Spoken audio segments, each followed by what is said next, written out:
الكريم.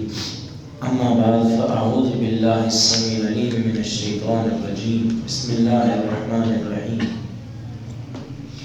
وإذ فرقنا بكم البحر فأنجيناكم وأغرقنا آل فرعون وأنتم تنظرون. وَإِذْ فَرَقْنَا، اور جب پھاڑا ہم نے بِكُمُ الْبَحْرَ، تمہارے لیے سمندر کو، فَأَنْجَيْنَاكُمْ، تو ہم نے تم کو نجات دی، وَأَغْرَقْنَا آلَ فِرْعَوْنَ، اور ہم نے غرق کیا آل فرعون کو، وَأَنْتُمْ تَنْظُرُونَ، اس حال میں کہ تم دیکھ رہے تھے۔ سورۃ البقرہ آیت نمبر 50 دہرا لیں۔ وَإِذْ فَرَقْنَا، اور جب ہم نے پھاڑا، بِكُمُ الْبَحْرَ، تمہارے لیے سمندر کو، فَأَنْجَيْنَاكُمْ، تو ہم نے تمہیں نجات دی، وَأَغْرَقْنَا، اور ہم نے غرق کیا، آل فرعون، آل فرعون کو، وَأَنْتُمْ تَنْظُرُونَ، اور تم دیکھ رہے تھے۔ وَإِذْ فَرَقْنَا، اور جب ہم نے پھاڑا، اس سے پہلے ایک لفظ ماننا پڑتا ہے وَاذْكُرُوا، اور اس وقت کو یاد کرو کہ جب ہم نے پھاڑا تمہارے لیے سمندر کو، بِكُمُ الْبَحْرَ، یہاں پہ با جو ہے نا، با یہ سبب کے لیے ہے کہ کیوں پھاڑا، اس کا سبب کیا تھا، وجہ کیا تھی، وجہ تھے تمہارے لیے پھاڑا، بِكُمُ الْبَحْرَ، تمہارے لیے سمندر کو، فَأَنْجَيْنَاكُمْ، تو ہم نے تم کو نجات دی، وَأَغْرَقْنَا آلَ فِرْعَوْنَ، اور آل فرعون کو غرق کیا، وَأَنْتُمْ تَنْظُرُونَ، اور تم دیکھ رہے تھے۔ ہم پہلے بھی بات ذکر کرتے ہیں کہ قرآن مجید قصے اور کہانیوں کی کتاب نہیں ہے۔ جہاں پہ جتنی ضرورت ہے قرآن مجید نے وہیں پہ اتنا ہی اشارہ یا اتنا ہی واقعہ بیان کیا ہے۔ اب یہ واقعہ بھی طویل ہے، لیکن قرآن کریم یہاں پہ اجمالاً ذکر کرتا ہے، یعنی بالکل اس کا اشاروں میں ذکر کرتا ہے، یہاں پہ تفصیل بیان نہیں ہوئی۔ اب یہاں پہ سوال ہے کہ یہاں پہ تفصیل بیان کیوں نہیں ہوئی؟ اس کا جواب ہے کہ اس کی دو وجہ ہو سکتی ہیں۔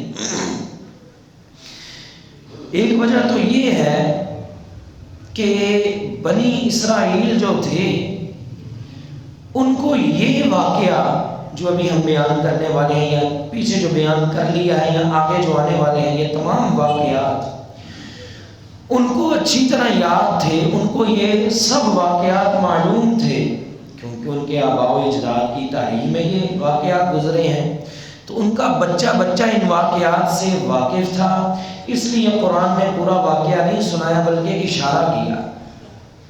دوسرا کہ بنی اسرائیل صرف ان واقعوں کو مانتے نہیں تھے، بلکہ ان واقعات کی وجہ سے اپنے آپ پہ فخر کیا کرتے تھے کہ دیکھو ہم وہ قوم ہیں جن کے لیے یہ ہوتا رہا۔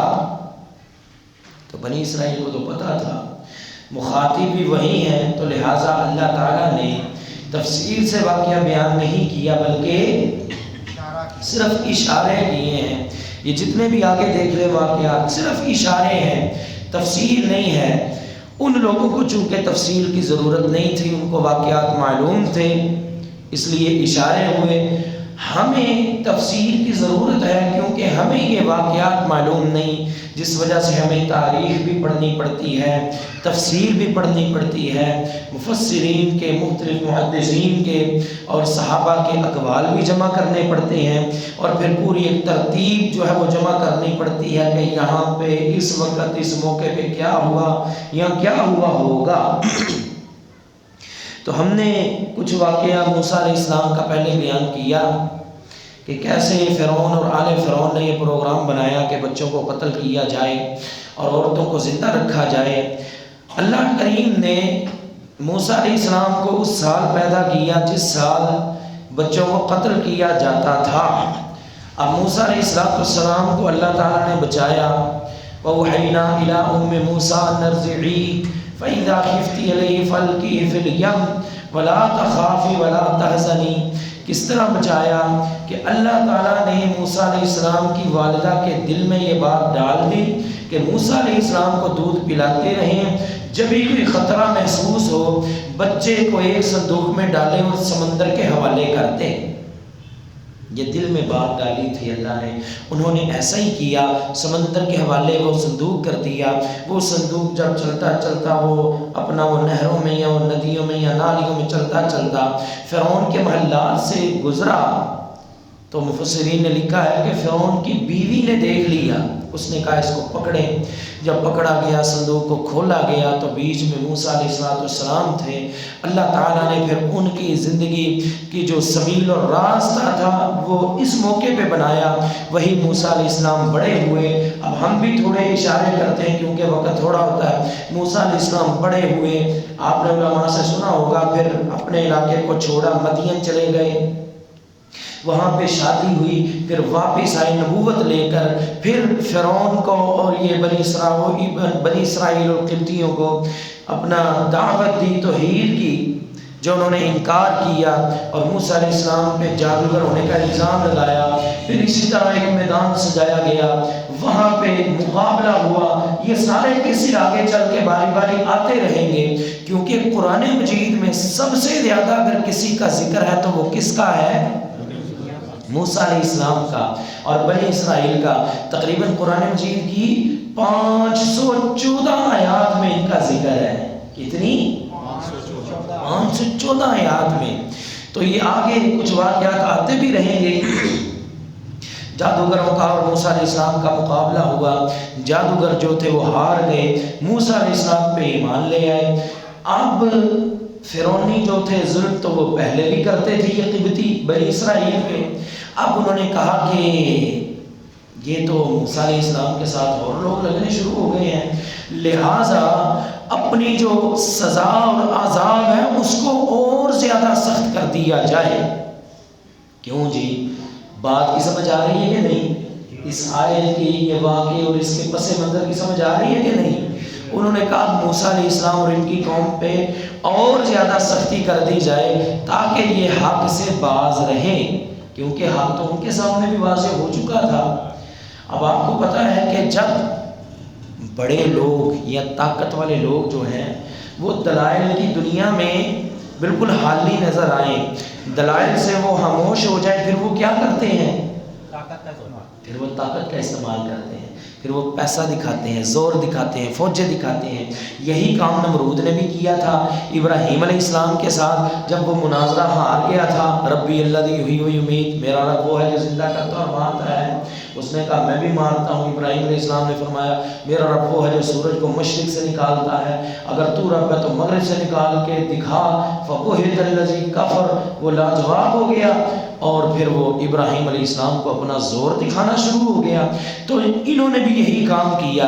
جب یہ بالکل دلائل سے ہار گئے، موسیٰ علیہ السلام کا معجزہ دیکھ لیا اور معلوم پڑ چکا کہ یہ پیغمبر ہے، اب انہوں نے کہا یہ تو سرداری اور چودر جاتی ہے، لہٰذا ان پہ جو عذاب آگے تھا اس کو اور زیادہ سخت کر دیا جائے۔ اب بنی اسرائیل پہ مزید سختیاں شروع ہو گئی۔ موسیٰ علیہ السلام کو اللہ نے ہجرت کا حکم دے دیا کہ اپنے ساتھیوں کو لیں اور یہاں سے نکل جائیں۔ کتنے ساتھی تھے؟ مفسرین نے لکھا ہے 6 لاکھ افراد تھے۔ کتنے؟ 6 لاکھ۔